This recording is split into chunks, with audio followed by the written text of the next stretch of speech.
Wheel Live.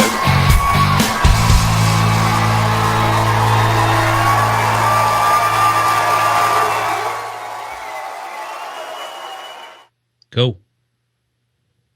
Hello and welcome everyone to tonight's edition of All Wheel Live. I am Patrick Brooks, and I will be your co-pilot along with Eric LaFleche for tonight's radio journey throughout the motorized universe. Let me bring on my partner in crime, Eric LaFleche. Eric, how you doing tonight, my friend? Hey, man, doing fantastic here on HD Radio Network. We are streaming live on ETV Motorsports, of course, powered by the HD Radio Network. I tell you what, man, I'm excited, very excited to be here. I'm so excited I'm beside myself, man. I'm telling you what, if you're driving out there, you can catch us now on TuneIn app. Just search HDRN. Of course, that's the HD Radio Network. We are partnered live with ETV Motorsports now as we're bringing you the best in motorsports-related talk. So, I want to take a moment. Welcome all our new listeners, Patrick, joining us on the HD Radio Network, as I said earlier, and those listening via TuneIn. This is All Wheel Live's inaugural show, simulcast on the HD Radio Network. It certainly is, Eric, and I know everyone here at All Wheel Live and everyone at the Victory Lane Radio Network is truly excited, to begin our affiliation with HD Radio Network. As you said, for those listeners joining us for the first time from the HD Radio Network and those folks listening on TuneIn, you know what, Eric? I guess the best way to describe All Wheel Live is, we're their radio destination for all things auto and motor power related, right? I mean, if it has an engine, it's got a home on our show. So, each week, Eric and I, we cover the world of, collectors and collectibles, restoration, rebuild, clubs and associations, product reviews, performance tips, all types of racings, all different divisions, and basically everything in between. So, and each week, we bring guests, we bring celebrities, we bring industry experts, we bring people from the media, and we always seem to have someone from the motorsports profession joining us each week. And we like to say, Eric, our most important people that join us are the listeners. We really push for that audience participation. So, folks,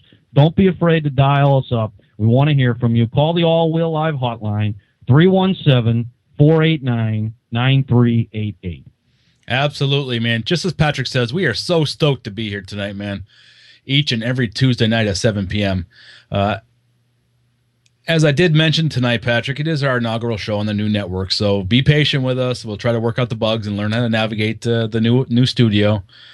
And I tell you what, folks, as J.D. Webb, who's the engineer and owner of ETV Motorsports, and Phil, who's the engineer and owner of HD Radio, they've been so patient and with me, because I must be a little bit of a slow learner, but we have a great show lined up for everyone tonight. So let's make our way to the starting grid, shall we? We're going to kick off tonight's show, Patrick, with our Deja Vu Rendezvous segment, in which you and I will take a quick recap of last week's show.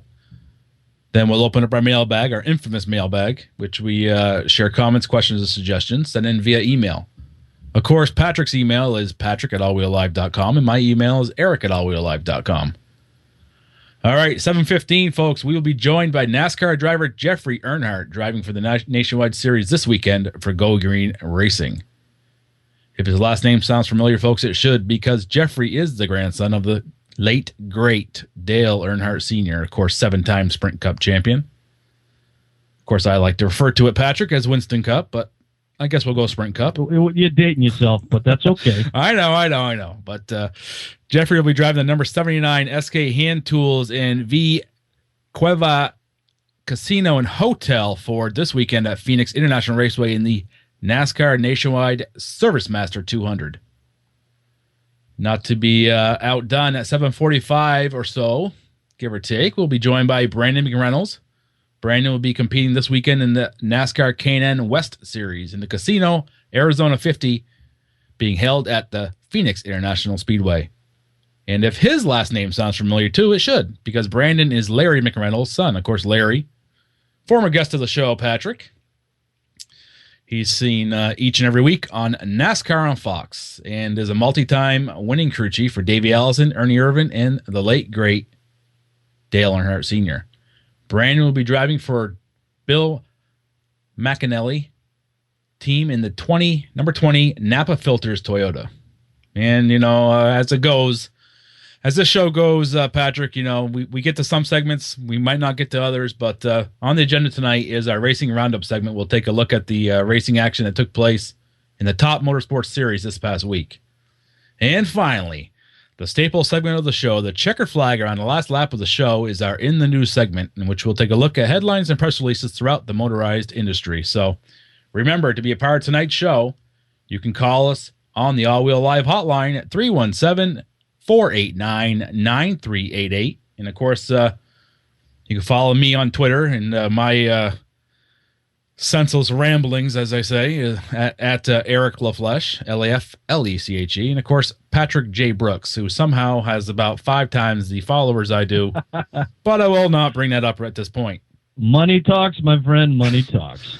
Oh, okay. Well, so you're buying your followers, I see. That can't be confirmed or denied. Oh, okay. Well, all the content information, email addresses, Twitter handles, phone lines, and all that jazz can be found on our website at victorylaneradio.com. Tell you what, man, certainly a great lineup of guests in our ever-growing popular segments. Looking forward to getting to them. But, before we get to that starting grid, Eric, want to let everyone know about this week's Trivia Challenge. It's brought to us again by our friends at the Res Foundation. They're a 501c3 nonprofit charity. They raise awareness and funding to battle life-altering illnesses. So everyone out there in listener land, if you can check them out at their website, resfoundation.org. That's RESS foundation.org. They're also on Twitter at Eyes of Another. First person to correctly answer tonight's Trivia Challenge, Eric, is going to win a Victory Lane Radio T-shirt. So why don't you share tonight's Trivia Challenge with our listening audience? All right. Well, it looks like our first guest is a little bit early. That's not a problem. Yeah. Why don't we go to our first guest? We're going to go to our first guest. We're not going to waste any more time with the Trivia Challenge. Tonight's first guest, he's on the line. He drives for Go Green Racing. He'll be driving in the number 79 SK Hand Tools V Quiva Casino, number 79 Ford. None other than Jeffery Earnhardt. Jeffrey, welcome to All Wheel Live, my friend. How's it going, man? Appreciate y'all having me on. Man, we're doing good. We're doing good, man. We appreciate you joining us tonight. We know you're a busy man. You're doing some appearances out there in Las Vegas this week for your new sponsor, SK Hand Tools, at the SEMA show.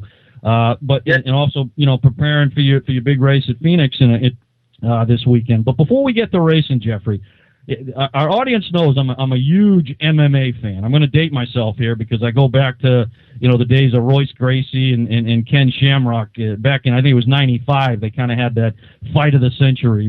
And I know you've done some MMA yourself, some amateur fighting. But so what I really want to know is, if for some freak occurrence my co-host Eric was to meet you in the octagon, what's your patented submission hold? Is it the reverse armbar or my favorite, the guillotine choke? Probably the guillotine choke, rear neck choke. It's a pretty good one. I'm a wrestler, so I like to take it to the ground. I ain't got much stand-up game, so. So it's ground and pound. Is that what you're saying? Yeah, more of a ground and pound, submission type person. So. What the hell kind of first question is that, Patrick? Man, MMA, man. I know he's done something. I got to bring it up. We're going to get to racing. He talks about racing all day. You know what I'm saying? So, but seriously, Jeffrey, in all seriousness, man, how much training and really how much did you have to dedicate yourself before you did jump into that octagon and face that competitor last year? Well, really, I trained for 2 months, and looking back at it, I wish I'd have trained a lot more and gotten a little more, I guess, well-rounded than what I was. Like I said, I wrestled in high school, so I knew my background was going to be wrestling, and I was going against a Muay Thai fighter. So, I didn't really want to stand up with him. He was much better on his feet than I was. So, just did 2 months of pretty much all jiu-jitsu. I think I went to a boxing academy for one day and got my head knocked around by a boxer where all I had to do was boxing, and he showed me why I don't want to stand up with the Muay Thai guy, because I was definitely going to lose if I did. Hey, Jeffrey, I got to ask you this real quick. Is this the first racing interview you've done, and the first question was MMA? Yeah, I believe definitely the first one. All right. Yeah, we're trendsetters here in All Wheel Live. Anyway, hey, talk about your upcoming weekend at Phoenix. Yeah, we're excited. Like, as you said earlier, we're out here in Vegas at the SEMA show. If you hear any noise in the background, it's because there's about 50 million people here, it seems. But, just hanging out with all the guys at SK Tools and hanging out in their booth and just really getting to know all the guys. And they're an awesome group of guys. Looking forward to hopefully doing a lot more with them in the future and putting on a good show for them this weekend. We went and tested for this race and left the test feeling pretty confident that we're going to unload off the trailer and have a good idea of which direction we need to go. And, hopefully, it's going to pay off, and we're going to go out there and have a solid run. We didn't run too bad here at the first of the season for the first Phoenix race, so hopefully we can take that and better and put on a real good run here for SK Hand Tools this weekend. Yeah, there's nothing like putting on a good show for a new sponsor, and I'm sure they really appreciate you joining them out there at SEMA. You mentioned the show. Well, last week we actually had Nate Shelton, who's the SEMA chairman. He was on with us previewing the show, and he said this. I forget how he put it, Eric, but didn't he say if it would take you about a week to literally stop at every booth? That place is so big. I mean, I'm assuming, Jeffrey, this is just. He said it's the biggest trade show in the world. I mean, did you get lost yet, or did you get the GPS to find the booth?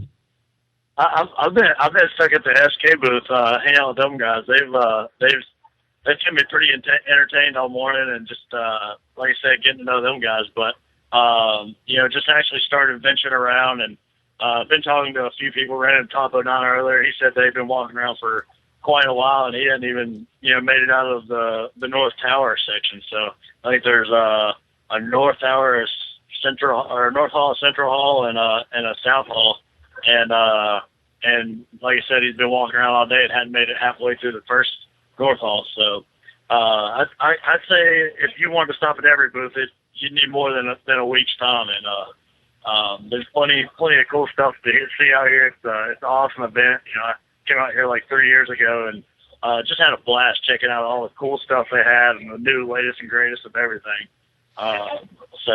Very, very fortunate to be able to come out here with SK Hand Tools and participate in their booth and get to venture around and see all the other cool stuff here at this trade show. Yeah, that's a good deal, man. I mean, that show is I will get out there sometime, but that's second to none from what I hear. But hey, Jeffrey, we're on a brand new platform. We're open to hundreds of thousands of listeners now, which is a godsend for us. Can you talk a little bit about your racing history? Of course, the last name says it all, but you've done a lot of racing yourself, and your dad's a racer. Of course, your grandfather was one of the best ever, if not the best ever. But can you talk a little bit about how you got your start in racing?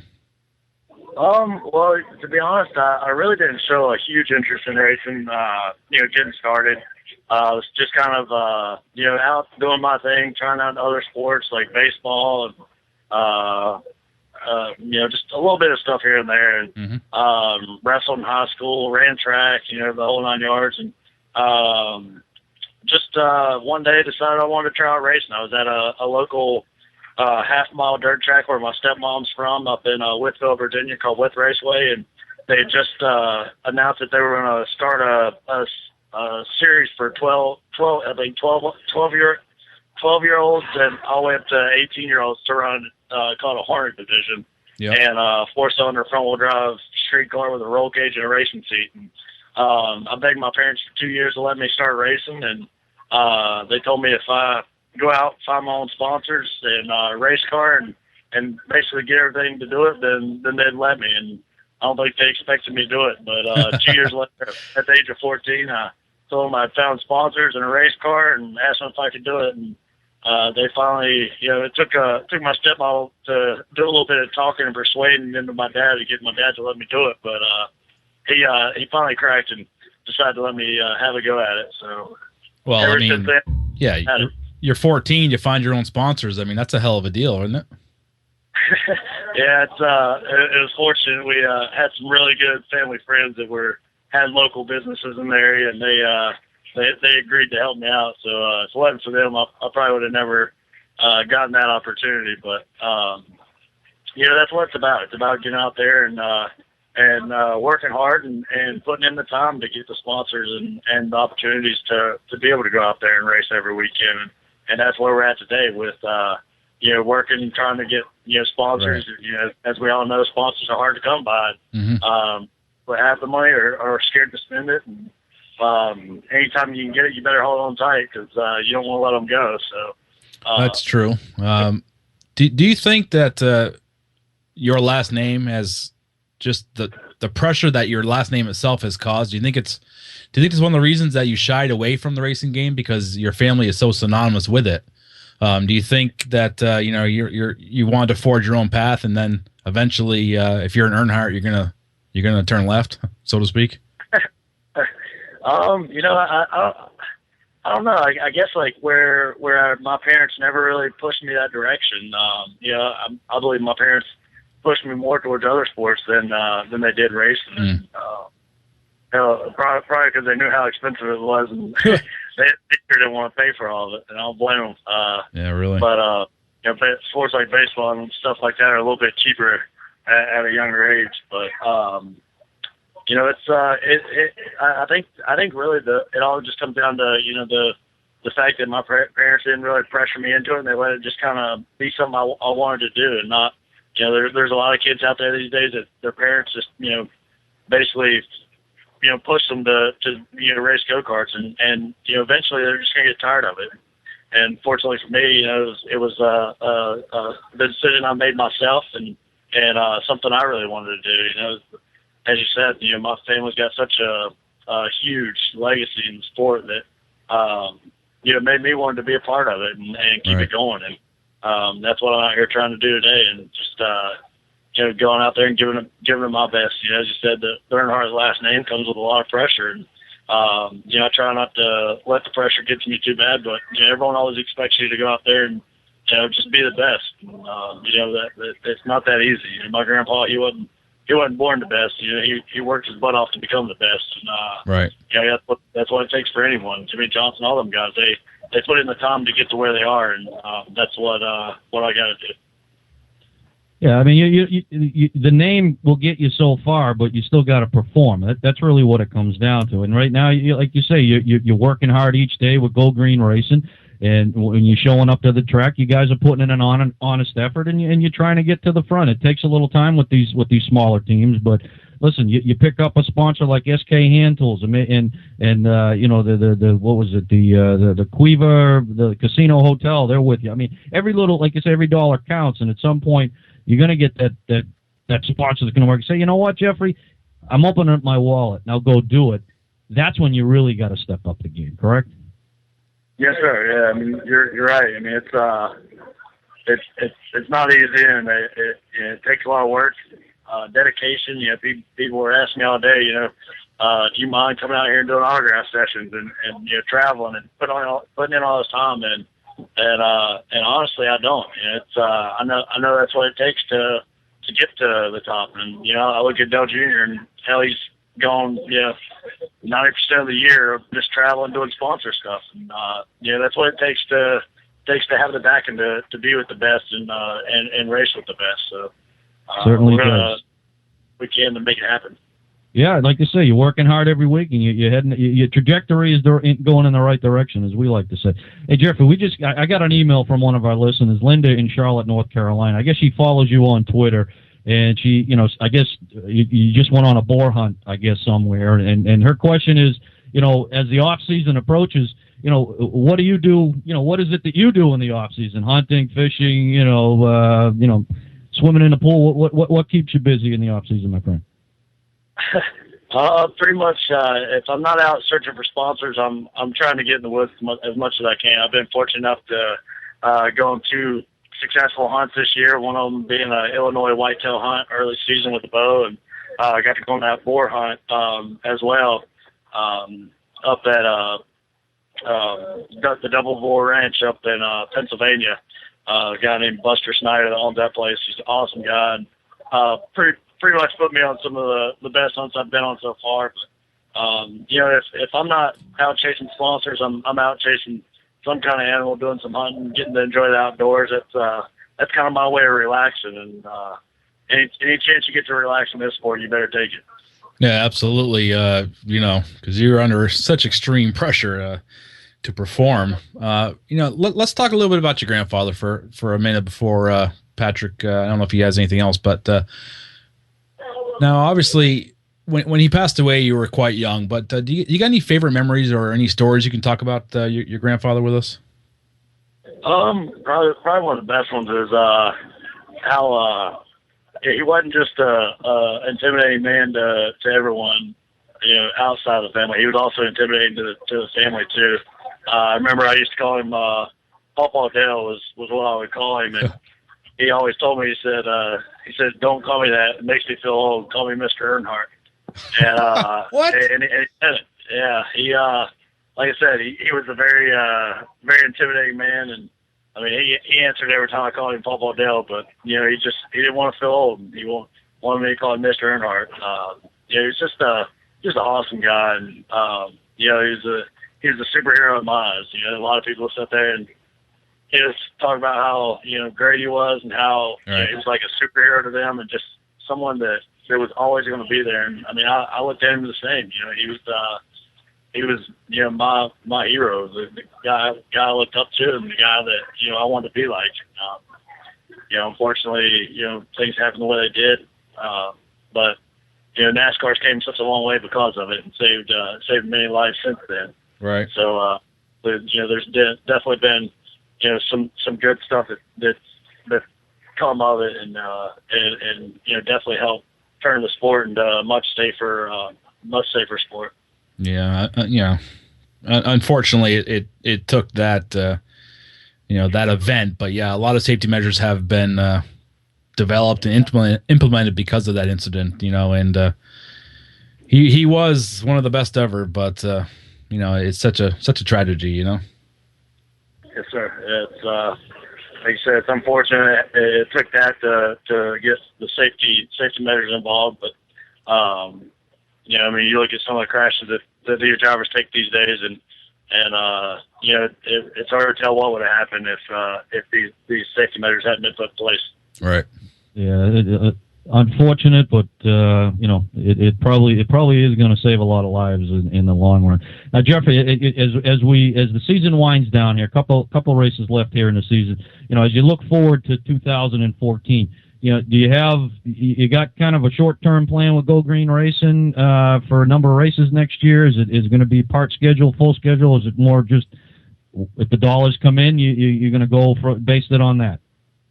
We're really basing on the dollars we get in. I mean, we'll anywhere I go, I want to make it a better program. Archie at Archie St. Hilaire at Go Green, he's been great, and he's really wanting to improve his program next year and put better equipment on the tracks.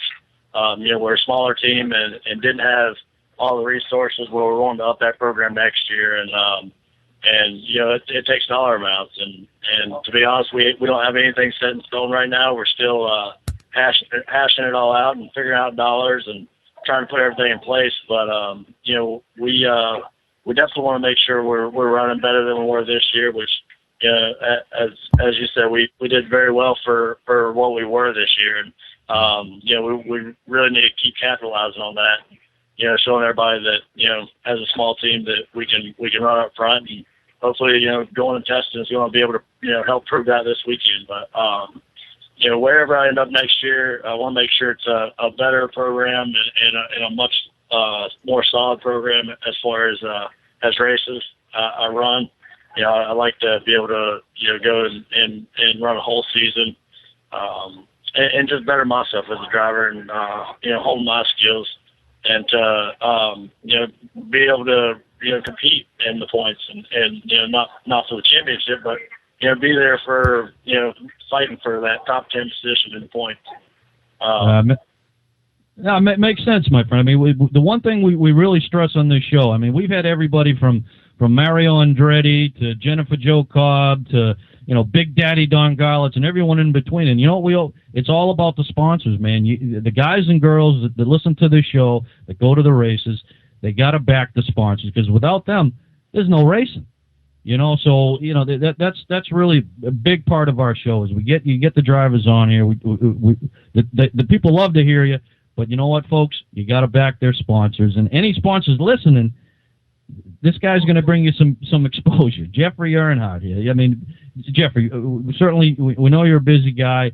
We appreciate you joining us tonight. We want to give everybody all your contact info, JefferyEarnhardt.com, and you're on Twitter at JEarnhardt1. Also, want to give you a chance to any sponsors or appearances or anything you need to say hello to. Go ahead, my friend. No, I mean, just anyone that's going to be out in Phoenix, come out, because we're going to hopefully put on one heck of a show this weekend, and hopefully support and show off SK Tools as well, and make them guys proud. After calling one today, I know they're excited and really looking forward to the weekend. So we're gonna give it all we got, this weekend to make sure they enjoy it and get the best promotion they can for coming on board with us. As you said, without the sponsors, we can't be out there racing. But also more than that, without the fans, we can't be out there racing either. So. Yeah, that's right, man. You need them both, the sponsors and the fans. Otherwise, we're all going to be playing, video games. That's only fun for about an hour. You know what I mean? Video games aren't near as fun. No, not even close, man. Hey, man, listen, we appreciate you joining us tonight. We know you got a lot of things going on this week. Certainly like to have you on again at some point, and we'll be in touch, my friend. Have a good weekend. We'll be watching. Yes, sir. Definitely. Thank y'all for having me on. I tell you what, great interview, Patrick. Yeah, no, he's that's the first time you and I have spoke to Jeffery, yes. And I'm really impressed with the young man. Sounds like he really has. He knows where he wants to go. He knows he's got to put in the hard work to get there, and you can only wish him the best. And you know what? He's not just living off his name. You brought up a good question with him. His name brings some pressure. But it opens some doors, but it doesn't guarantee success, right? You still got to go out and perform. And think about it, folks. A kid with the last name Earnhardt, he's still got to knock on doors. He's got to get feet on the street, and he's got to find sponsorship. It just doesn't show up. So, if anything, the guy running the mini stock or the street stocks at the local track, they can take something away from that, because this kid is working just as hard as you guys are to get sponsorship. So it just doesn't show. It just doesn't land on your lap, I guess, is really what I'm trying to say. One of the great things I thought was that his father and mother, or a stepmother, I can't remember what he said, told him that if he wants to race, he has to get his own sponsorship and money. And at 14, he went out and got those things, and I imagine that Ralph Earnhardt, of course, who was his great grandfather and Dale Earnhardt Sr.'s father, I am sure that he probably did the same thing with Dale Sr. It just seems like that's the type of family. If you want to compete, go do something, build your own car, get your sponsors. And I think it certainly builds character within a person to do that. Yeah, and I think I've read a book or two, about Dale Sr., and he kind of had that tough love with Dale Jr. Yeah. He didn't just give him, everything. I mean, that kid worked for where he's at. And I even think Jeffery mentioned it, that, 90% of the year, Dale Jr.'s on the road doing stuff for sponsorship. So there isn't like a lot of downtime for these guys, even the ones at the top of the game. Yeah. Oh, for sure. And it's certainly, I watched Jeffery when he was competing in the K&N East series, and he had I think he had 1 year where he finished top 5 in points, I think, but he did. I think he certainly did. And he ran the Camp World Truck Series too for a while.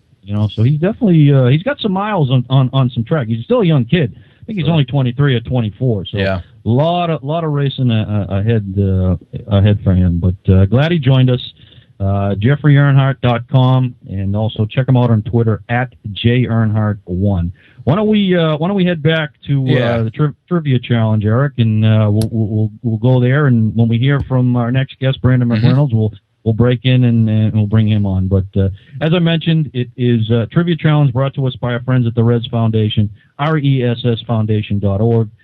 So once again, why don't you dive into tonight's I will do that. And, of course, before I give this week's trivia challenge, I'll let everyone know that Dean from Shelby, North Carolina, knew our last answer, which was China produced the most cars in 2012 with a staggering 15.52 million vehicles.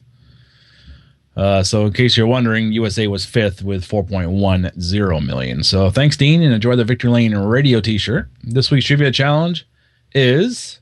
with a new network, I'm sure they do have a drum roll, Patrick. Oh, they better. It might take me a few weeks to find it, but I will find the sound effect eventually. But this week's trivia challenge is, what year did the first U.S. toll road open?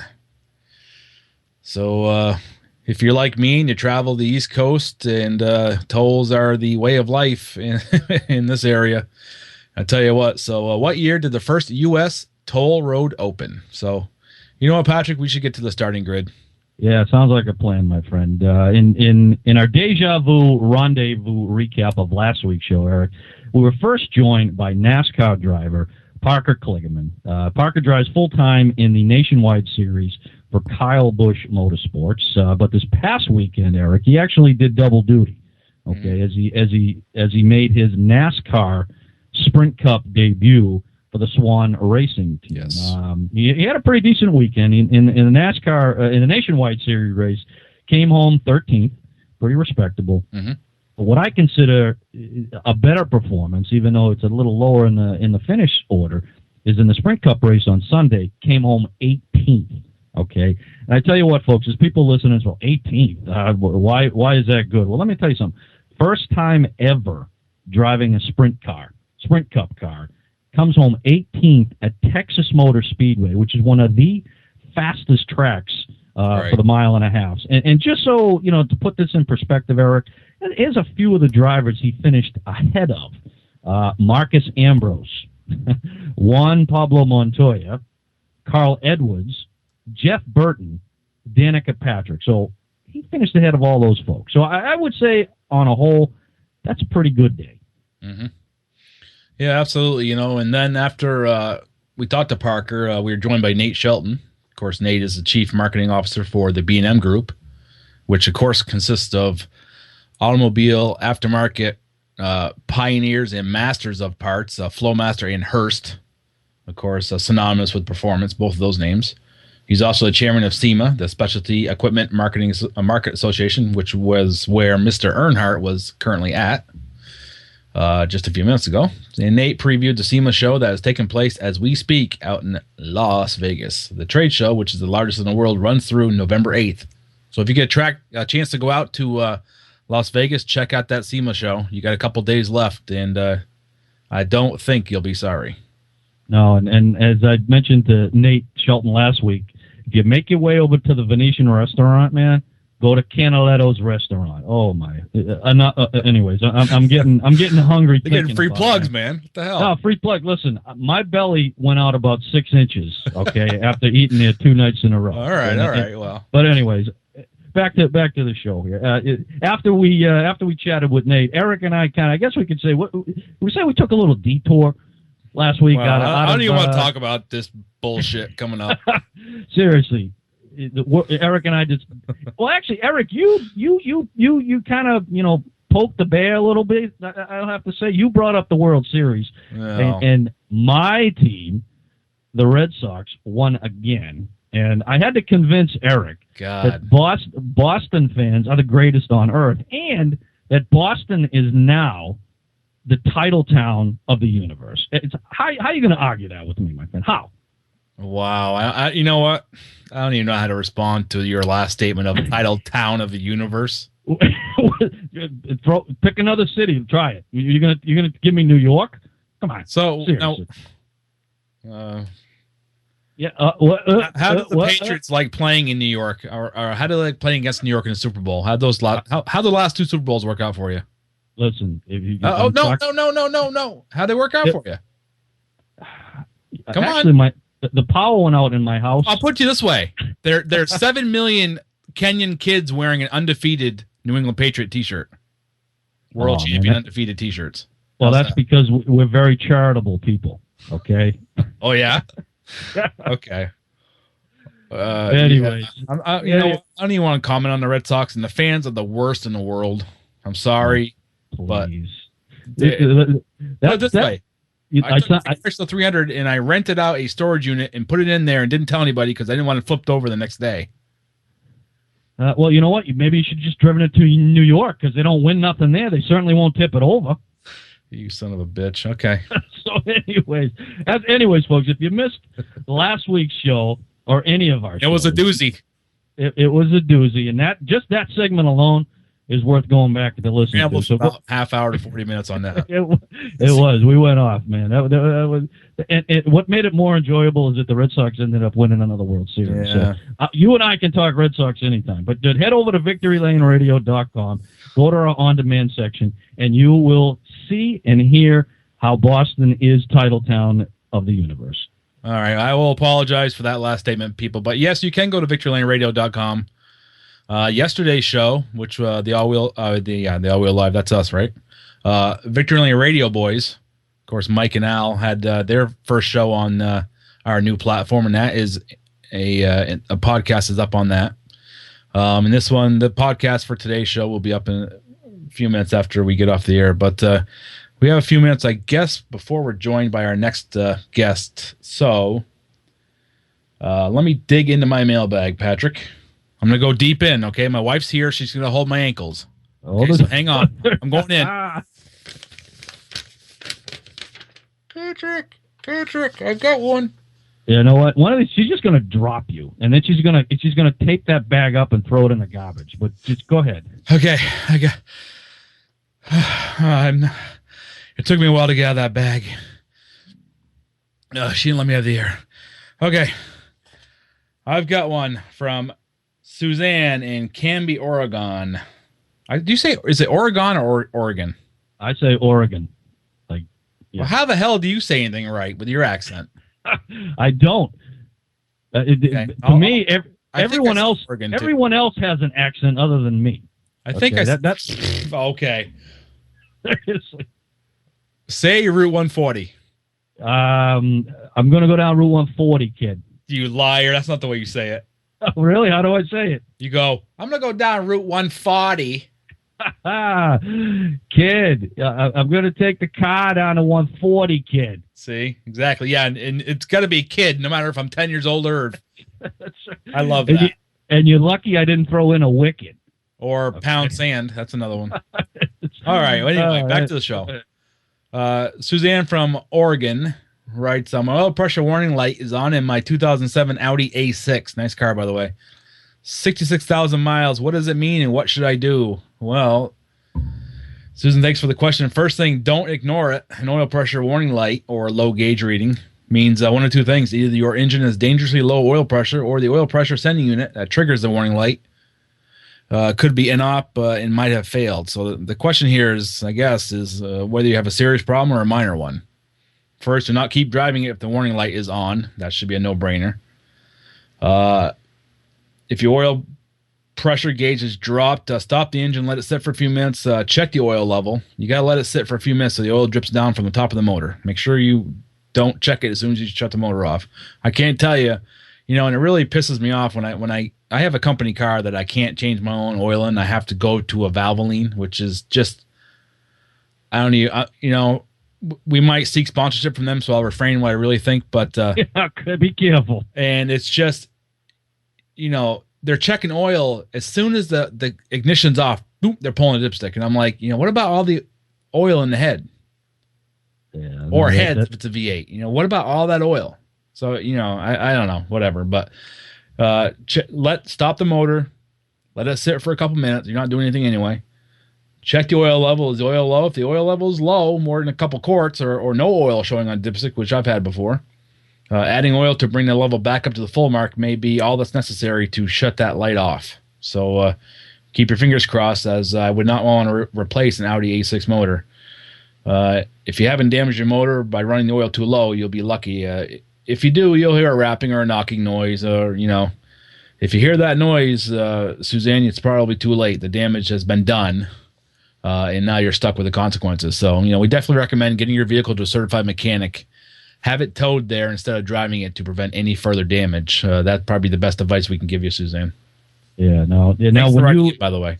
Yeah, no, appreciate it. Good answer too. Hey, you matter of fact, you can maybe share a little personal story with Suzanne. Remember your that motorcycle that kind of seized up on you, or had no oil? Did that give you any warning? Little rap?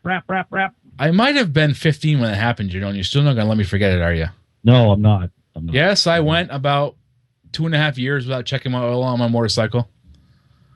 And I might have exceeded the speed limit many times on my 1979 Honda CB400 automatic, baby. 2-speed automatic motorcycle. Wow, that's like 2 steps up from a big wheel. I'm very proud of you. You're going to get it after the show's over. That's all right. Anyways, I think we've got a couple of minutes here. Let me jump into my mailbag, and I'm not going to go head first. I'm just going to grab it. How come your mail's always on the top of your mailbag, and I have to go about 4 feet into my bag? Well, listen, you've got a special bag. I don't have one. It's sitting on my desk, man. I'm not going to lie to you. I don't have as many fans as you do. That's really what it comes down to. That must be it. Yeah. All right, I heard from Clyde in Blackwell, Texas. He wrote, "What do we think about Martin Truex's decision to sign to drive for Furniture Row Racing for the 2014 season?" Well, I'll tell you what, man, great question, Clyde. Appreciate you listening. And, for those that aren't aware, Furniture Row Racing, the Colorado-based NASCAR Sprint Cup team, they announced a couple days ago, Eric, that they signed Martin Truex to a multi-year deal. I don't know, 3, 4, 5 years. They didn't announce that, but starting, with the 2014 Daytona 500. As we all know, Martin Truex is leaving Michael Waltrip Racing after the team, scaled back in air quotes, in the wake of Napa. I'm sorry. Go ahead. I tell you what, let's take a break from that. Our next guest is on the line. We'll not keep that young man waiting. No. Let's you're rambling on anyway. Yeah, I like to talk a lot, but anyways. All right, our next guest is on the line. He is racing this weekend in the NASCAR K&N Series West event. He's going to be driving the number 20 Napa Filters Toyota, none other than Mr. Brandon McReynolds. Brandon, welcome to the show. Thanks, guys, for having me on. How y'all doing? Man, we're doing pretty good for a Tuesday night, and obviously you're. I'm assuming you're going to be heading out next couple of days here to get out to Phoenix. But as our listeners know, Brandon, my favorite type of racing takes place on super speedways, and I tell everyone you can blame my Uncle Jerry for that, because he took me to my first NASCAR race back in 1992. It was actually the Daytona 500. Davey Allison won that race, and your dad, Larry McReynolds, was actually his crew chief. Okay. Matter of fact, your dad was on with us a couple weeks ago, and I forgot to bring it up to him, but next time I will. But what I always took away from that was a 3-wide racing, 200 plus miles an hour. I was hooked, man. So give me Daytona, give me Michigan, give me Talladega, and I think the drivers that win at those type of tracks, they kind of go in their own kind of category.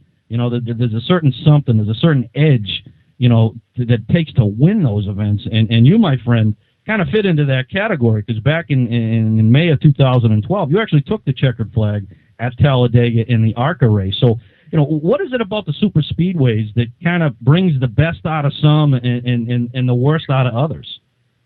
Well, that's a good question. I appreciate everything, you just said, because I'm definitely a fan of the super speedway races myself, and it really and truly, honestly, any type of racetrack. But I think the biggest thing is when a driver goes into one of those weekends is just being open-minded. I heard a lot of interviews that Dale Jr. did over the last couple of weeks leading into Talladega, and one of the things he kept telling the media is that look, you know, if you go down there and you have a bad attitude about it, you're probably going to get a bad result. So it's all about showing up at those places, being engaged with your team and being engaged in the practice, and not just say, hey, I'm just riding around here by myself. You know, you need to learn all you can, learn how your car sucks up and practice to other cars, and time out some of your passes. You know, I watched Kevin Harvick do it a couple years down there a couple years ago, and when they started doing the tandem drafting and timing his basically makeshift last pass, last lap finish in practice. And so I tried some of that stuff and with my Turner Motorsports crew, and it ended up working out pretty good. So I think the biggest thing to answer your question is just being open-minded and understanding, sure, you can end up on your lid or on the record, but at the same time, there's still a shot to win, and you got to do everything you can as a driver to prepare mentally, physically, and be engaged with your team and make sure you have the best shot at winning. You're absolutely right. And I'm thinking, did the racing gods kind of make it up to you with the win in Talladega? What I mean is, a couple months before that, last lap Daytona, you were going to take the check. I guess you ran out of gas. So I guess that's a kind of, it was a little payback, right? Getting that win a couple months later at Talladega. They definitely weren't working against us. They definitely helped us out a little bit, and like I said, the biggest thing is just good preparation by the crew. You know, it's easy to say, oh, it's a super speedway, you know, it's just one of them deals, whatever happens, but we worked hard. Mark Rett, my old crew chief, we went down there and tested and kept our head down and kept working. And sure, Daytona, that was definitely a pretty big sting and shot in the arm, but we just kept digging and went down to Talladega and did what we had to do and just put Daytona, you know, in the rearview mirror, and it all played out. And what was really cool about that race, a lot of times you see those ARCA races play out that whoever's the leader normally leads all the race and ends up winning the race. But it was really neat to come from behind, play a little bit of pit strategy, and get the job done on the racetrack and put on a good show for the fans. I know a lot of the fans, they expect to see a good show, and especially when they go to those races. And we weren't, like I told my guys with 3 or 4 to go, if I remember right, I'm gonna go down swinging. I'm gonna take a shot at it, and we did, and it all worked out.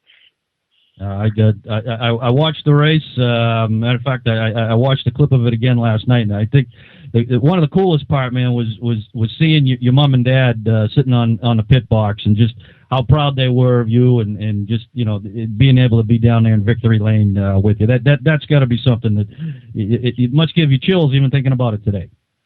Yeah, no, that's for sure. It's cool that you said you watched that, because every once in a while when I get a little down and out and need a little pick me up, I go back and watch that. And it's cool to not only see my reaction, because obviously I haven't had the opportunity to race full time since probably 2009 when I was racing for my dad out of our little late model shop. And I've just been keeping my head down and keep building race cars, and actually been working for Jeff Burton over there building his kids' race cars, and he's doing a nice job. But it is cool to go back and see some of that old footage, and I know how much it meant really to me, but honestly to my dad, especially from the win that he had that you mentioned with Davey Allison years back, and at the same time, that's where my dad cut his teeth, is right down there near Talladega and Birmingham at the little short track, and his family's from down there. So I know it meant a lot to, even though I'm from Charlotte, North Carolina, it meant a lot to have a home turf win, so to speak, kind of racing at your home track.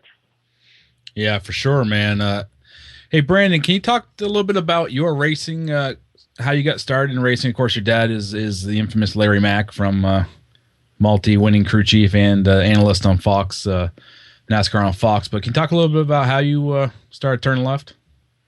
Yeah, no, for sure. You know, I started when I was 7, 8 years old in the Bandolero cars. The Bandoleros is a car that Humphrey Wheeler, who used to run Charlotte Motor Speedway, he came up with the design of that race car, and it's a little car, almost a little bit bigger than a go-kart or a quarter midget, and started running in those and had some success, won a few championships, and then graduated to the Allison Legacy Series, which is actually Donnie Allison's series. His kids, Kenny and Ronald and Donald, they actually started that deal up, and those are little 3/4 scale cars. And once I had won some races in that, Dad allowed me to get a late model, obviously sponsorship driven. He started up the race team, and we went and ran that in 08 and 09, won a bunch of races. And I've been fortunate enough to test some Cup cars over the years for different teams that had seen some talent in me, and going to run some ARCA cars and obviously winning that ARCA race down in Talladega. So I've had a good career. You know, I hope it's far from over. I'm really looking forward to racing this weekend for Bill McAnally, but it is tough. Obviously, this sport is driven by partnerships and sponsorships and things like that, and it takes money to do it. And like my dad's always told me, you know, I'll help you any way I can. I'll go to a meeting with you, but at the same time, I'm not going to write a check. You know, and I don't blame him for that, because he's worked so hard to get where he's at, and heck, if he paid for one race, I think that would pretty much take care of the majority of the salary. So it's tough, but at the same time, I ain't going to give up on it.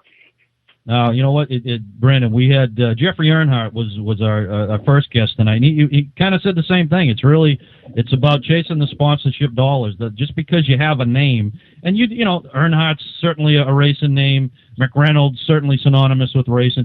You still got to go out. You got to pound on the doors. You got to pound the pavement. The money just doesn't land on your lap. You got to go find it. You got to earn it, and then you got to perform. I mean, that sounds like the recipe to me. Yeah, no, absolutely. I think, you know, obviously there's so many advantages to being a McReynolds, or obviously an Earnhardt, or a LaJoy, or a Presley, or a Grissom, and all of us buddies kind of grew up together. And at the same time, there's some disadvantages, because when, you know, race teams hear your name, when they hear those last names, they think, oh, that's Larry Mack's kid, he's taken care of, bro. That's Terry Earnhardt's kid, he's good to go. And that's really not the case. A lot of our dads have, they're not, you know, obviously they've been really good to us and will help us with anything, but they've been through all of it, and there's no silver spoon there, so to speak, and you got to work for what you get, and hopefully that'll make me better in the long run. Obviously, I'm not getting any younger, but at the same time, only being 22 years old, I feel like there's that opportunity that's still out there, and I keep looking for it, and that's pretty much why I took the job at Jeff Burton's. I started talking to him when his son Harrison was ready to go late model racing, and me and Jeff basically built his late model team from the ground up, and worked out of a little shop outside of his house, and it's cool to see that deal grow. But at the same time, you know, Jeff's really good to me and understands where my head's at, and that I want to be a race car driver. I want to be doing what he's been so successful at over the, you know, last 20, 30 years. So it's good to work with good people like that, and that's what racing and pretty much anything in life is all about, is good people and good chemistry. Certainly is. And I tell you what, and at 22, my friend, you got a lot of racing ahead of you. So keep working the way you are. Good things are ahead of you. Now, you mentioned Bill McAnally race team. You're going to be driving for them again this weekend in the number 20 Napa Filters Toyota. Looks like Trip Bruce is going to be sitting on a pit box for you again. You've worked with him in the past. You know, what can we expect out of the number 20 car this weekend at Phoenix? Yeah, no, I think there's high expectations.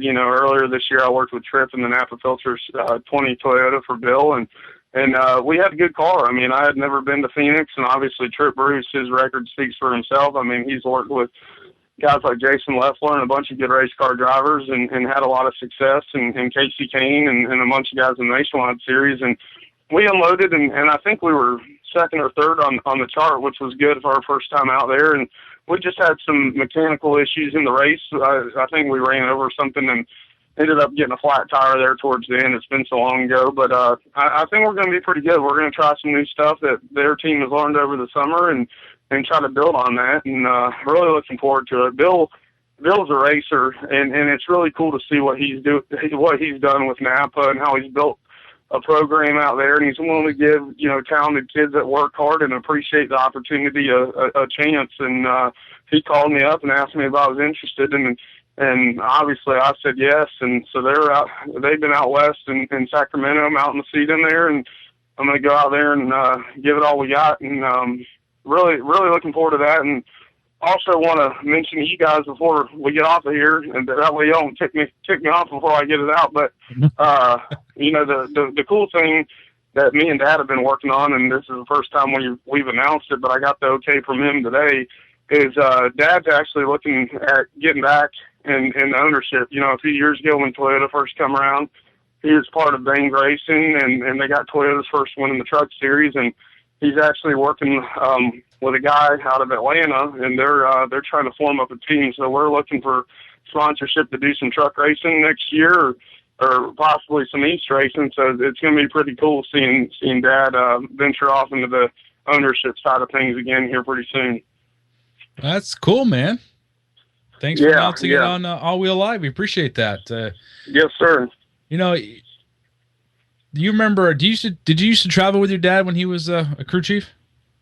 Yeah, he used to drag me around a little bit whenever I wasn't racing. I used to go up to RCR with him and hang out up there, or go to pretty much any of the races. So just kind of here and there whenever my schedule kind of permitted it. He seems we've had him on with us before. He seemed like on race day he would have been pretty intense, huh? Yeah. He's Dad's an awesome guy. You definitely don't want to cross him the wrong way, but it's just cool to see that how respected he is in the garage area and how long he's been around it, and you know, at the same time, you know, he comes across on the TV as this loving guy, really easy to get along with, and he is, but it's funny to go back and talk to some of the guys that he used to work with when he was crew chief, and how meticulous he was about things, and his notes, man, it's funny. He still has notes at our shop from back in like early 90s from Rockingham. I know when I took my late model out there a couple of years ago, I went into his office and was digging through them, and he was getting on to me. He's like, make sure they get back in the right order. So he definitely had his stuff together. And to be quite honest with you, I think if he ever had a chance to go back and crew chief one day, which he's getting up there a little bit, but I think he'd be pretty good at it. Yeah, I tell you what, like I said, he was on with us maybe 3 or 4 weeks ago, and he's like an encyclopedia, man. It's like you bring up a topic and he knows it. You know, he knows the ins and outs of, you know, not just the car, the tracks, the drivers. Yeah. I can see why he was part of winning teams as a crew chief, because he brought his A game all the time. Yeah. There's no doubt. Yeah, that's for sure. No, like I said, he's just he's on top of his game no matter what the situation is. And I know a lot of people ask him, you know, Larry, do you have a lot more time now that you're a broadcaster? And, you know, the answer is no. I mean, I'll stay in the motorhome with him every once in a while over the last couple of years, and he's still one of the first people in the garage area talking to different crew chiefs and trying to figure out strategies, and he's still right there in the mix of everything. Awesome. Well, yeah, you know what? It's in his blood, man. You're not going to get it out of him. So, hey, Brandon, you know, before we let you go here, we've got kind of I guess you call it an all-wheel live mojo. A lot of times drivers come on, and then the following week they go on and win. And I'm going to give it. We had David Reagan on earlier this year before the May race in Talladega. He went on and won the race. We had Ken Schrader on before the ARCA race at Toledo. He goes on and wins the race. So it's pretty freaky, Brandon, actually. It is. So the fact that I'm bringing it up, not that you don't have enough pressure, is you have to keep the streak going. Okay, so hey, well, that's not a problem with us at all. We'll do what we can for you guys out there and try to bring home the trophy back here to Charlotte, and we'll have a good time, and hopefully we can catch up with you guys after we go to Victory Lane out there. Yeah, no, that sounds like a plan. I think we're gonna have to. We need to hear from you on Tuesday next week. So you're gonna have to put that number 20 Napa filters in Victory Lane. But like I said, before we let you go, certainly want to let everyone know, you know, any sponsors out there that might be interested. We're gonna give your website. It's BrandonMcReynolds.com. You're also on Twitter at BMcReynolds28.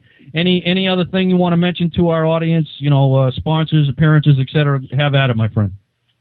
I think that's about it. Just got to thank Bill McAnally and, like you said, Napa Filters for giving me the opportunity out in Phoenix, and once again, just really pushing Larry McReynolds Racing for 2014 and whichever direction that leads us in, and whatever partners want to jump on with us, and that'd be a huge help and definitely a dream come true. Sounds good, man. Tell your dad we said hi. He certainly we're going to have him on again, hopefully in the not so distant future, and we can talk about that truck deal you just mentioned. So good luck this weekend. Good luck this weekend, Brandon. And like I said, no pressure. You have to win. That's just how it goes. Okay. Yes, sir. I'm good with that. All right, man. Have a good one. Y'all too. Thank you. Another rock solid interview on All Wheel Live. Yeah, he's a good kid, man. I talked to him a few times, you know, prior to coming on the show, and just a solid kid, man. I can see what now when Larry was on with us, he said he had to, you know, it's hard to take the dad hat off, right? Because you always want to talk up your kid. But he said, you know, and he was right. The kid's got his head on his shoulders. He's working hard. And you know what? When he's behind the wheel, Eric, he performs. Yeah. He won that race last year at Talladega in the ARCA series. Literally 2 months before that, the season opener at Daytona in the ARCA race, he was leading on the last lap and unfortunately ran out of gas. So he could have had two super speedway wins last year. So the kid knows how to drive. Oh, absolutely. And both Jeffrey Earnhardt and Brandon McReynolds. I mean, two young guys. What was Earnhardt? 24, you said? I think he's just turned 24. Yeah. Yeah, and 22. I mean, if you want to face for a new startup race team or somebody leaving a position, in the Sprint Cup Series or Nationwide Series, turn to these guys because fresh faces, good-looking guys, well-spoken. I mean, everything sponsors crave, and it's right in front of your eyes. So definitely take a look if you're a race team looking to get going. You're looking for Absolutely. a couple guys startup. I tell you what. Go ahead. I got a letter that fell out of my mailbag on the ground, actually. So let me go get it. Hang on. Got it. Okay. All right. This is from Derek from Toronto, Ontario. We have a few fans north of the border. He writes, I am a huge Mark Martin fan. Well, who isn't? Do you know what his plans are for 2014?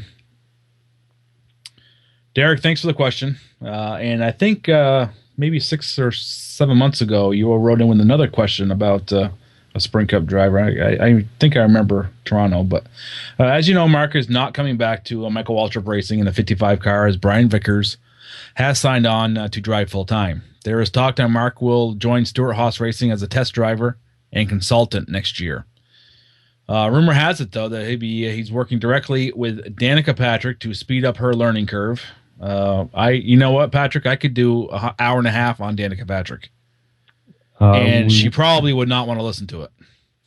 Yeah, well, listen, I'm trying to get her on as a guest, so don't, okay? Danica, you are the best driver I've ever seen in my life. Just like the guys on Duck Dynasty are the best guys on the planet. Don't be hating on the Duck Dynasty guys either, okay? Okay, well, you brought it up. Duck Dynasty. I've never watched that show. I do know how they made their money, which is asinine. And the fact that I think Duck Dynasty are the redneck Kardashians, if I'm not mistaken. Okay, Willie Robinson, Cy Robinson, don't listen to him. I still want you to come on the show, okay? Man, you know what? I'm going to have to kick you in the shin later. Duck Dynasty is the best show currently on cable television. It's the number one watch show. Is that what you mean? Well, let me get back to my mail here. Yeah, go ahead. Rumor has it he's working directly with Danica Patrick to speed up her learning curve. He's currently filling in and driving the number 14 Chevy for the injured Tony Stewart. So thanks again to everyone who writes in. That's all the mail I got, and I don't think Patrick has any more either. Of course, you can reach us both at eric@allwheellive.com or patrick@allwheellive.com. All right, so I think, Patrick, that we ought to dive right into our racing roundup. Yeah, I agree. It's time to drive on over to the Racing Roundup, folks. This is where Eric and I are going to take a look at this past weekend's results in some of the top motorsports series and the action that took place. So NASCAR Camping World Truck Series, Eric, they invaded Texas Motor Speedway. Mm-hmm. This was part of I call it a triple header weekend. Because you had the Camping World, you had Nationwide, and you had the Sprint Cup Series. The Camping World Truck Series competed in a WinStar Casino 350. Jeb Burton, who, it's funny, the small world, and Mr. Brandon McReynolds was just talking about the Burtons. Jeb started on the pole. Believe it or not, Eric, this was his 7th pole of the season. That's pretty amazing, okay? Yeah. He was kind of hoping for a repeat performance of the Ryan Newman territory.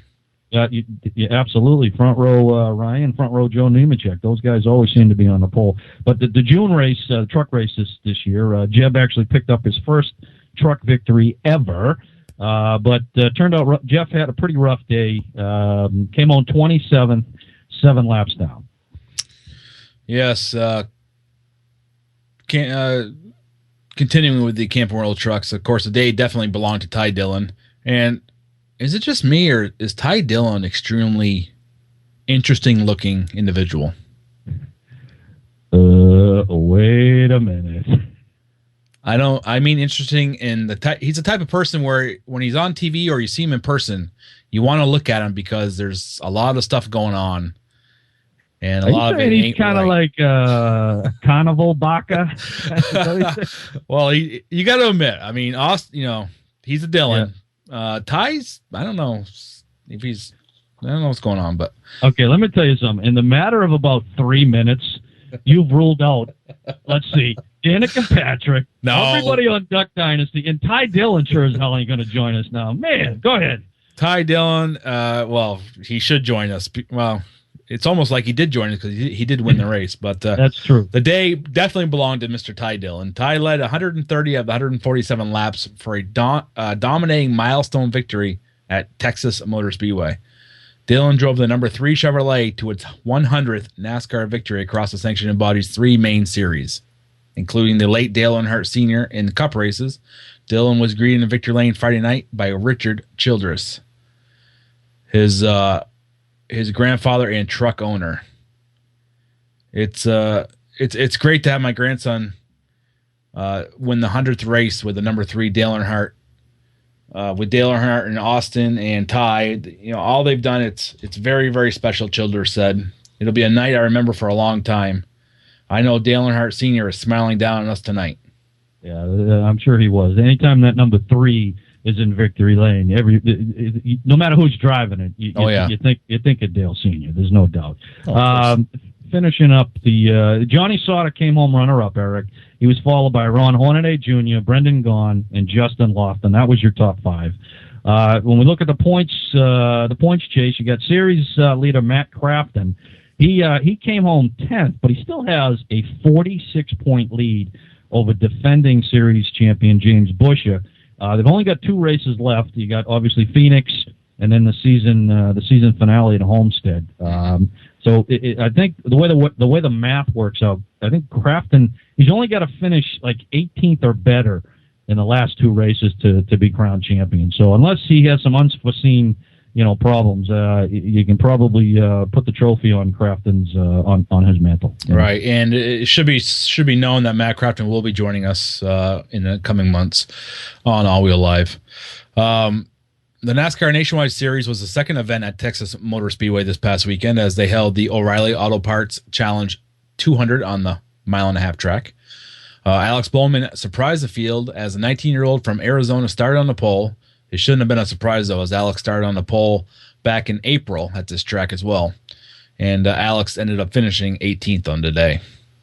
Yeah, Brad Keselowski, Eric, he started second. He actually won the race. He raced to his 6th Nationwide Series victory, and that's in his last 8 starts. Okay, he led 106 out of the 200 laps, and he actually gave Roger Penske's number 22 car the lead in the owners points standings. How I feel about that, I'm sure. Yeah, I mean, it's like you said, we talked about it's like, okay, owners points championship, big whoop. But no, I tell you what, I will give you an example of what I think it's like. I was driving this morning on the way to work, and I passed a school in Connecticut. Where the hell was I? Norwich, Connecticut. And there were like 15 kids. I would guess they were probably 4th grade, 5th grade, and they were playing kickball. Now, I had an instant flashback to my career, as I was a pretty good kickball player when I was a youngster. And so that'd be like dropping me today on that field to play kickball with those 4th graders. And I'm talking about a Sprint Cup driver competing in nationwide racing. I just don't like it at all. I mean, I know they do it, and it gives them big crowds and all that, but NASCAR Sprint, and we've had NASCAR Sprint Cup drivers on All Wheel Live. We've had nationwide drivers, and you hear them, Patrick, talk about the difference between the two, and they're like, it's like night and day. I mean, it's like, well, Brad Keselowski happens to be the reigning champion. Yeah, what's he doing? I understand. What's he doing racing nationwide? Well, I get it. And guess what? He's won 6 out of his last 8 starts. I guess it's like, okay, impressive, but Yeah, listen, we've debated it. I mean, like a man amongst boys. Yeah, but you know what? A lot of it has to do with TV ratings. A lot of it has to do with the people in the stands. I mean, listen, I travel a lot with my company, RivetIslet.com, and I get to go to a bunch of races, and I go to NASCAR. I mean, I go to the Nationwide. I'll go to the Sprint Cup races, and you know what?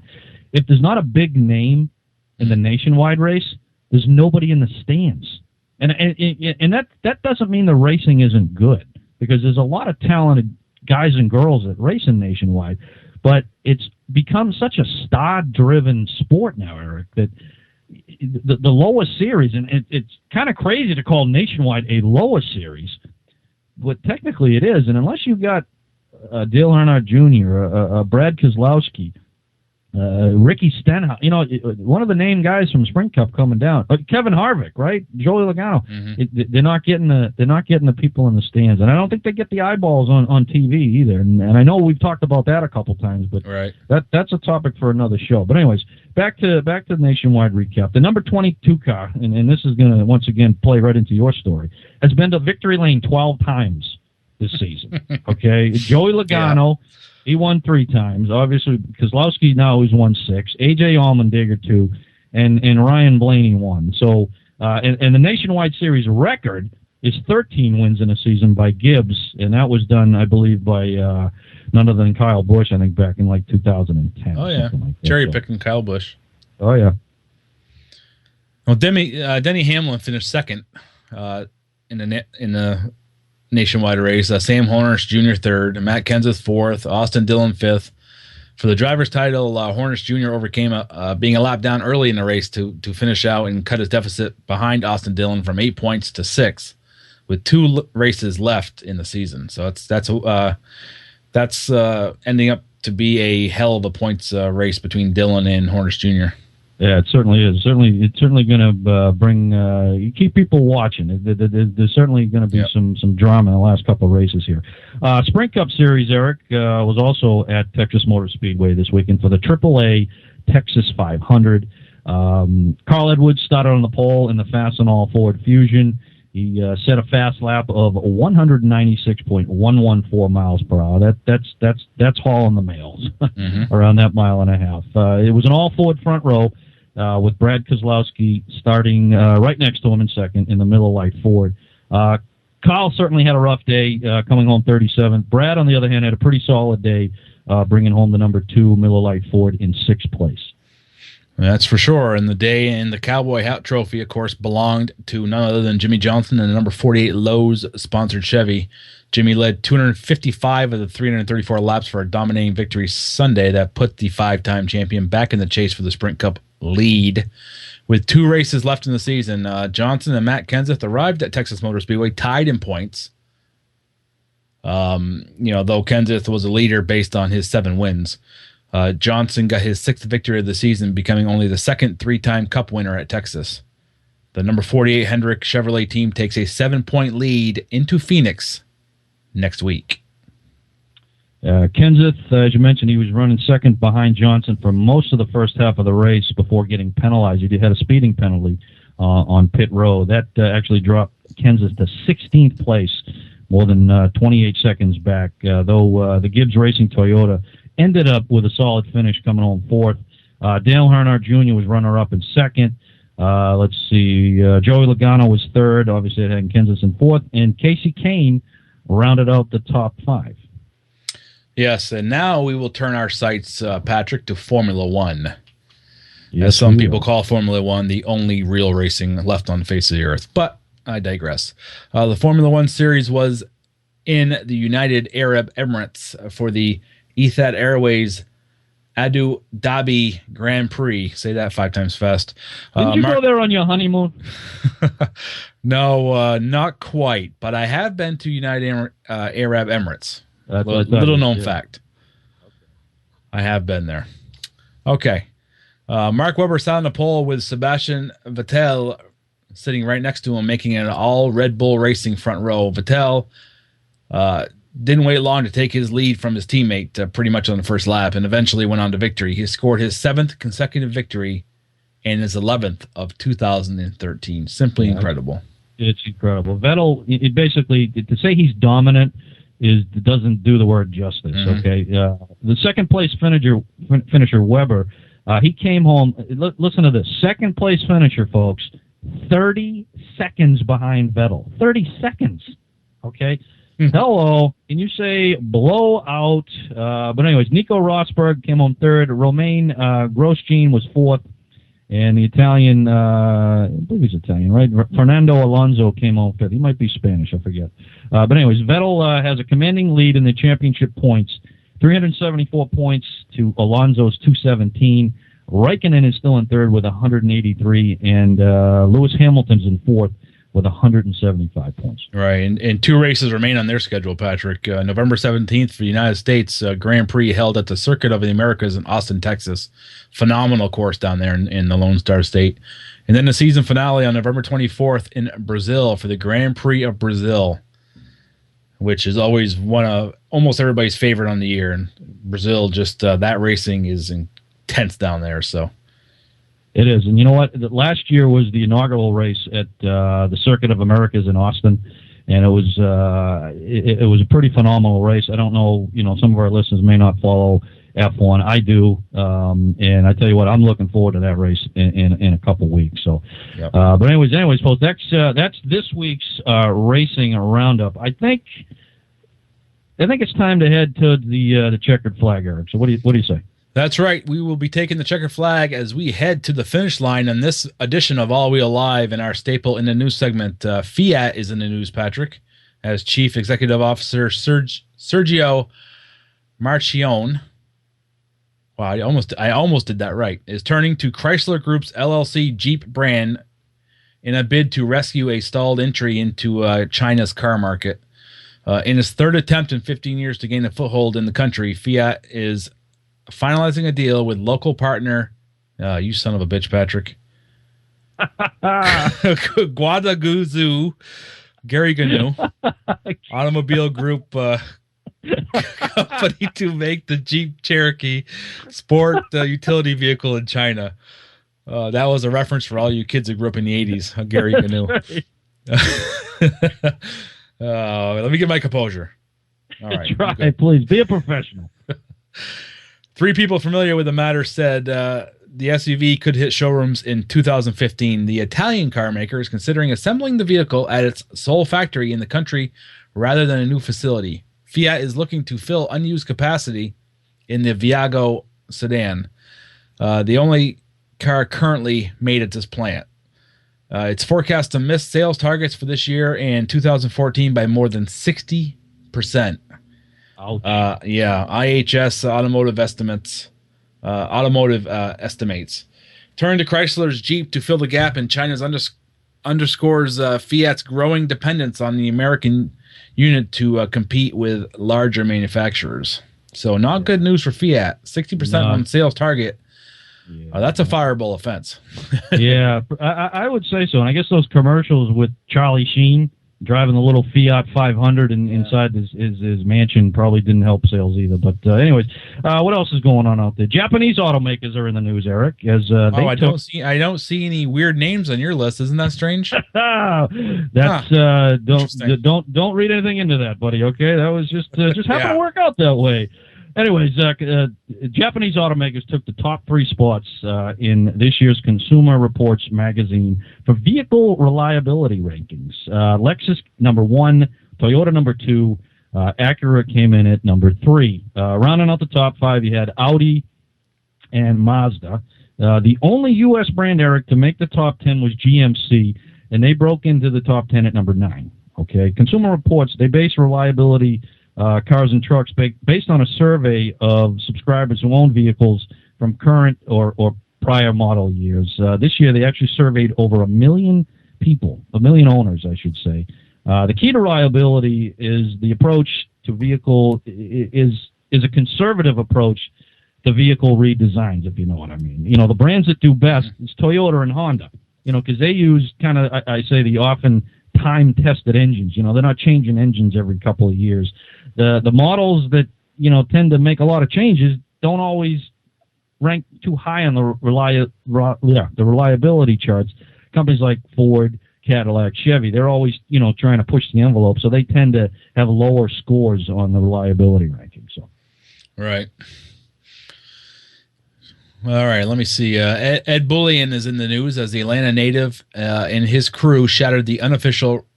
How come it's not official? Because you can't admit to doing 100 miles an hour across country. Okay, I hate that. I hate when I read. You know what? I won't get into it. All right.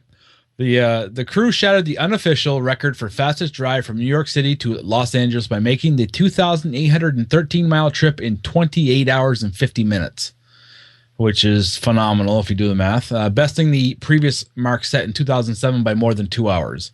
Using a quote-unquote souped-up 2004 Mercedes-Benz CL55 AMG, incredible car, by the way, Bullion, co-driver Dave Black, and a support passenger, Dave Huon, left the Red Bull parking garage on 31st Street in New York City at 9:55 p.m. The trio later arrived the next day at the Portofino Hotel and Marina in Redondo Beach, California at 11:46 p.m. local time. The ride went as smooth as anyone could have imagined, Bullion said. The trip went completely perfect in ways I could not have guessed, he said. We had no traffic, no construction, no accidents. We didn't find any speed traps and had no bad weather. It was perfection. The trio stopped only 3 times to refuel, which I don't know how that's possible. Oh, okay, I got you. 3 times to refuel, add oil, and to make restroom breaks. The Mercedes' average speed was 98 miles an hour. Oh, my God. Bullion, with an average speed of just under 100 miles an hour, acknowledged he easily eclipsed local and state speed limits while driving the Mercedes that was outfitted with additional 22-gallon gas tanks, a police scanner, several GPS units, and 2 laser jammers to avoid detection by police radar. That thing was locked and loaded, baby. You got that right. And you know what really strikes me, this whole thing? There was 3 guys in that car. Okay? They did that with 3 people in the vehicle. I think that's missed by a lot of people. It's usually just 2 guys. They did great. That's pretty incredible. Of course, that car, the CL55 AMG, is to die for. Oh, yeah. And I love that car. Any year from 2002 to 2009, the CL55 was one of my favorite German cars for sure. Yeah, and you know what? I don't know. It wasn't in the story, but we had Richard Rawlings from Gas Monkey Garage on with us, about a month and a half ago, and him and Dennis Collins actually held that record, the same race.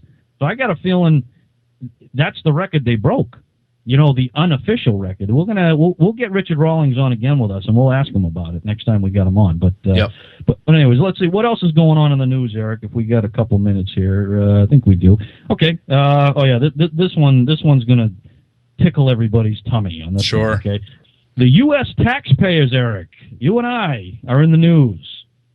It appears that we are going to lose. That's right, folks. Lose close to $9.7 billion. That's billion with a B dollars, folks. That's right. Watchdog Group on Tuesday, or last Tuesday, I should say, said the U.S. government expects to lose nearly $10 billion stemming from that lovely little project called the bailout of General Motors, okay?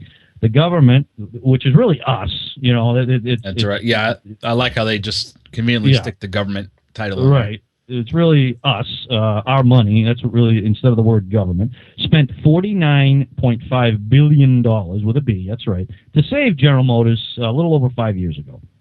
The Special Inspector General for the Troubled Asset Relief Program, that's TARP, we've heard that a million times, said the government has recovered so far $34.5 billion of that amount. And that leaves a paltry $15 billion outstanding. I want to throw up as I'm reading this. The government received 61% of General Motors stock in the bailout and has sold all but 7%. They've got 101 million shares remaining. They would have to sell those shares, now get this, Eric, for $148 per share just to break even. Okay? Just to break even. You know what their stocks are trading at this morning? What's that? $35 a share. I'm surprised it's that high. Okay, So let's see. What's that? $113 per share under. So, needless to say, we're not going to be recouping any of our money. Federal officials said they bailed out General Motors and Chrysler to save 1 million jobs and to prevent a so-called deeper recession. What's a deeper recession? It seems kind of redundant even just to say that. Anyways, but we don't want to get too off on a tangent, and like I said, my head wants to explode when I see stuff like this. But anyway, the government / you and I are going to lose $10 billion. So thank you. Exactly, and so the whole thing is, Patrick, we gave him $49.5 billion, and without any, I'm sure we had no real intention of recouping that money. The government is so frivolous with the taxpayers' money that it's just, and that's just the stuff we know, Patrick. And I know this isn't a political show, and but. But you know what, Eric? That story isn't political. It doesn't matter if you're Democrat, Independent, Republican. That story should make you sick, okay? That should make you sick. But anyways, that folks, that's what's happening this week in the news. That's right. We just got a few minutes left in the show, and this is the fastest adrenaline rush on the airwaves, folks. So we'd like to thank our guest, of course, Jeffery Earnhardt. You can visit him at jeffreyearnhardt.com and follow him on Twitter at jearnhardt1. And of course, the youngster Brandon McReynolds. Visit him at brandonmcreynolds.com and follow him on Twitter at bmcreynolds28. Yeah, both those young guys are going to be racing this weekend. Obviously, Jeffrey in the Nationwide Series and Brandon in the K&N Series. I know the Nationwide Series is live, and I think this is a special K&N Series event, Eric, that will be live. A lot of times it's like on tape delay, like a week later, but I think because it is a special Friday night race or something, I think that race is going to be live. So I'm certainly going to be tuning in if I could. But before we go, I want to take a quick peek at next week's show. Give everybody a little taste of what's coming down the pipe. We've actually, believe it or not, Eric, we've got 4 guests lined up for next week. What are you doing to me, kid? I don't know. I've been busy, my friend. Been busy. This thing with HD Radio Network and having the people listening on TuneIn, it's like it's opening up a lot of doors for us, so we appreciate it. But we've got Jeff Hotchkiss. He's the president of Hotchkiss Sports Suspension. They specialize in designing and building bolt-on performance suspension systems for classic muscle cars. Very cool stuff. Also in the automotive industry, by the way. Certainly is. And Jeff, he also serves on the board of directors for SEMA, so he's going to give us kind of a post-show look at what's going on there right now. And we also have brothers Mike and Jim Ring. They're the owners of Ring Brothers. They're a custom vehicle builder and billet parts manufacturer out of Wisconsin. They really make some pretty neat stuff themselves. And finally, we're going to have, from the NASCAR Nationwide Series, we're going to have driver of the number 51 Chevy, Jeremy Clements. So always, as always, Eric, want to send a big thank you to our listeners. You folks truly are the fire the fuel that fires this show on all cylinders. So thanks for being there tonight, folks. Yeah, so big show next week again, Tuesdays at 7 p.m. You can hear it on victorylaniaradio.com. Go to the Listen Live button up top and bring you right to the ETV Motorsports audio player. Thanks again for listening, of course. You can hear the show anytime at victorylaniaradio.com. You can reach us on Twitter at Patrick J. Brooks or me, Eric LaFleche, LaFleche. And, of course, via email at patrick@allwheellive.com or eric@allwheellive.com. And we look forward to sharing the airwaves with you again next Tuesday at 7 p.m. Eastern Standard Time.